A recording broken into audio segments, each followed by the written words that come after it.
So Casey, I know that you have some interest in learning how to animate and you have a lot of experience with charcoal. So I think this process of creating a moving charcoal drawing is a great way of like bridging that gap between a still 2D charcoal image and then creating a moving animation and finding how to connect those two.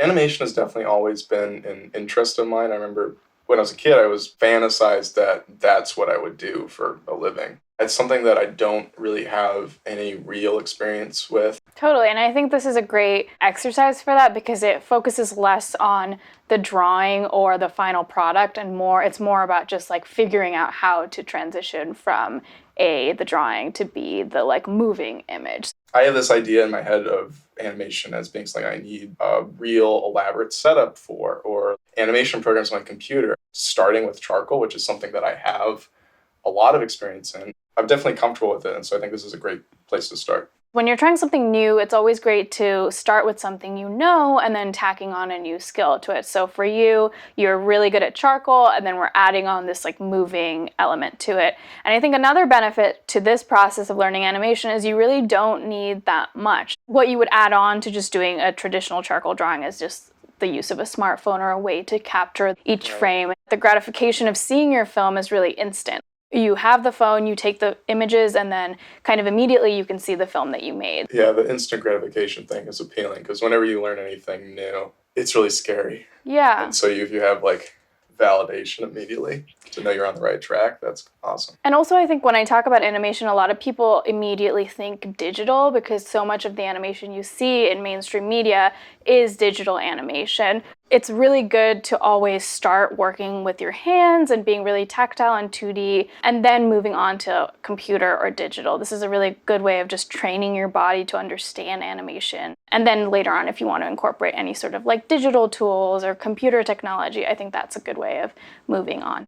So just like doing a normal charcoal drawing, I think it's really great to use a reference for this animation, and especially using a reference that can give you a lot of movement or manipulation. Like for example, a mug wouldn't be a great reference to do the animation based on because all you could really do is like rotate it, but you can't manipulate it that much. Like for example, a flower, which you could rip petals off. The point of an animation is that you're showing some sort of progression. So you want a reference that you can manipulate in a way so that there is a progression happening throughout the film. So when you said manipulable object, the first thing I thought of was a banana. You can peel it, and I think that's a nice kind of tactile motion to animate. As a cartoonist, the banana has kind of this excellent comedic appeal. I feel like it's like the perfect comic prop. What I have is a really simple and inexpensive tripod arm that you can find online. Then I have my smartphone hooked up to the tripod arm to stabilize and keep the smartphone in a consistent position. And then I have the app Stop Motion Studio, which is a free app that you can get. For the tripod arm, I have this S-curve going over here, and the reason for that is because what I want with the iPhone is to be able to see the screen so that I'm not like sticking my head underneath every time. Because it's something that we're going to be drawing and redrawing, it would be best to stick with vine charcoal rather than moving into compressed charcoal. It's easily erasable, it's light, and I like it because it kind of just sits on the charcoal paper and you can move it around, which will be great for this animation. Bob's Fine Vine Charcoal, that's my favorite brand because it really is very smooth on the paper, but also when you get a bag of Bob's Fine Charcoal, they have these little thin sticks. Then they also have these big, thick sticks of vine charcoal, so you can really cover a lot of ground very quickly. I love these Factus eraser sticks, and that has a really fine tip, and it sort of works like a pen, which is excellent because you can really get in and make some fine like erasure marks. It's like good for details too. The Staedtler Mars Plastic Eraser, great for just blocking in a shape. I'll also be using a kneaded eraser. Honestly, I don't really use even to erase most of the time. Because of its rubbery texture, it's really good for moving the charcoal around the paper. Charcoal paper has a nice tooth to it. The charcoal rests on it really well. We're like doing so much erasure and adding and taking away that we want our paper to really hold for it. When you open this stop motion app, this is the screen that you will see. So to go into the camera, what you're going to do is tap New Movie, and then it'll prompt you to tap the camera. The camera will turn on and you will see the frame that you have. So you just want to make sure that it covers what you want to be seen, you know where your edges are. And with this tripod setup, it's great because you can watch that while you're drawing. This big red button over here is going to enable you to take the photo. After each slight movement you do with your animation, you want to take a photograph by pressing that button. And a good rule of thumb is also just make sure that your hands are out. You don't want to see any of that. To start, I'm just going to tone the paper. So right now my goal is to just get rid of the white of the paper, because I think that can really make a charcoal drawing look incomplete, is if there's too much of that. So I'm just pressing down with my charcoal stick, trying to get it almost too dark. I think that's a good place to start. So right now I'm just smoothing out that charcoal grain on my paper just to get a sense of how dark the background actually will be. For this first frame of your animation, what you're going to do is just draw the banana however you want from its first position. We are shooting at 12 frames per second. So 12 frames per second means that 1 second of an animation contains 12 frames, which is 12 completely separate drawings. You don't want to make each drawing of the banana so precious and spend so much time, because you can imagine how long it's going to take you. Sometimes people will start with a really precious drawing and then get so exasperated by the whole process that by the end it's just like a rudimentary just outline of the banana. This is a really good amount of detail. I think you're capturing the essence of the banana. We know what it is. And then press that red button. Now you're going to move on to your second frame. Wait, so how do I know what the last frame looked like? Like, what if I get sort of lose track of where I am with my drawing?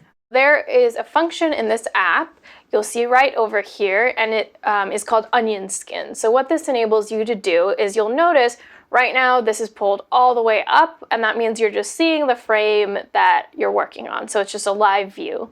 Onion skin enables you to see the previous frame. So what I'll do is I'll pull it halfway down, and you'll see it gives you a level of transparency a little bit. So if you see your hand, you see like a ghost of it, but you'll see the previous image and then you'll see what you're working on. You can also pull it all the way down, and that just shows you what you were working on last. Yeah, so if you put your hand underneath, you won't see anything. Okay. So you can manipulate however you want. I personally like to just do it a notch or two down, so I'm mostly seeing what I'm working on, but I still have a little bit of a ghost of the previous image, but you could tailor it to whatever your needs are. I think you're done with that second frame, and that was so much quicker than the first one, right? So I'm just going to take my second frame. Now that we've learned onion skin, you still see kind of the positioning of where it was before, right? So that'll help you keep it balanced. Yeah, you can move it around, you'll see that it totally moves, so you know that the camera's not totally skewed. The drawing really isn't that different at all. Like, it almost was too slight of a movement, but I think you'll notice though that when it plays it back, altogether the change will be significant, and it'll make it that your movie is that much smoother. Okay, gonna smudge out this top of the banana. I always recommend people do the teeniest movements rather than being like, oh, I think this kind of bigger one is going to work, because it's such a pain to go back and add a frame in between, you know, especially because you're working with something that you can't stitch back together. It's best to just have smaller movements, because you can always go in and delete a frame so that it speeds up, but to slow it down and add more frames is a huge pain. One of my favorite things about animation is that it's human is making this thing to look as if it's really happening, but it's not a video. It's not showing something that is really happening. So those mistakes are part of the joy of animating, to see like, oh, he forgot to move the shadow, but he fixed it. Like, you can kind of see into the artist's mind. Above the red button, you'll see a play button, and it will do a really slow playback of all the frames you've taken. And right now we've only taken 5 or 6, and I think the first 2 or 3 were the same frame taken over and over again. But if you want at any point to just press play so you can see your progress, it's just a good way of being like, oh no, I'm moving it way too much, or I'm moving it way too little, or the camera's moving around. At any point, like right now, you could just see how your movement is progressing. That's really satisfying. Right? When you're done later on in the app, you'll be able to change the frames per second. I recommend 12, but you can always change it later to make the movie go faster or slower.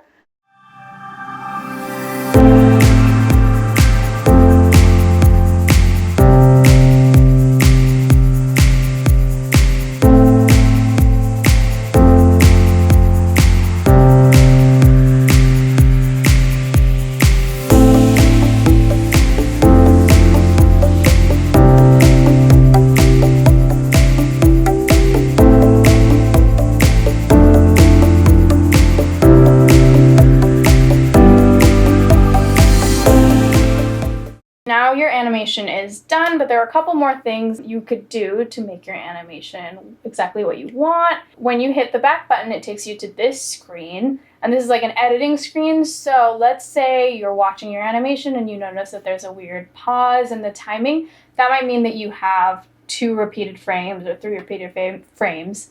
So you could go back by scrolling down here, and it'll show you each frame that you have, and you can tap on one of them. It gives you all these options, but all you really need to know is there's delete right over there. So you could delete a frame. And over here, this little gear, if you tap the gear and then go to this, which kind of looks like a speedometer, but if you tap here, you can change the speed of your movie. Okay. So it can, right now it's shooting at 5 frames per second, which is like really slow, which is why it looks a little choppy. I recommend 12.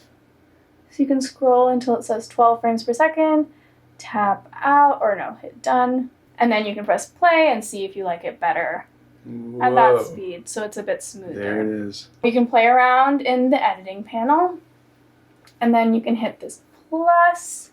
When you're happy with it, you can hit this back arrow. It'll take you to this screen, and then this over here, the little box with the arrow, is how you export. And it gives you a series of options. I always just do export movie. And then you can hit save video, and that'll save it to your camera roll. There's also a bunch of different options where you could message it, put it on Facebook, save it to your Google Drive. Saving it to your camera roll just makes it accessible for the future, and you can post it anywhere you like. I think this is a great first animation project just because it's so instantly gratifying. For me, just the process of drawing over and over again is so satisfying anyway. But then to see those drawings come together into an animation, even one this short, like it's so empowering and like exciting. This is gonna take all day. We haven't even toned. Casey, animating takes a long time.